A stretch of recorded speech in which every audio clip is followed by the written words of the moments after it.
Hizo ni starehe zinazopita. Hizo ni starehe ambazo hazitakufikisha mahali ambapo Mungu ametuandalia, nchi yenye asali na maziwa. Starehe za duniani zinakupeleka jehanamu. Unaweza ukaona kwamba tunachokifanya mahali hapa tunapoteza muda. Tunakuhubiria kwamba geuza maisha yako, lakini bado shingo yako ni ngumu.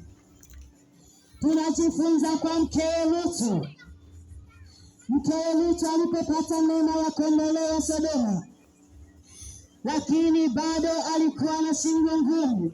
Aliambiwa asigeuke nyuma, lakini bado aligeuka.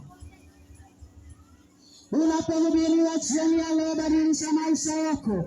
Kwako wewe umepata neema ya kuingia hemani pa Bwana, umepata neema ya kuingia ndani. Usikubali kurudi nyuma.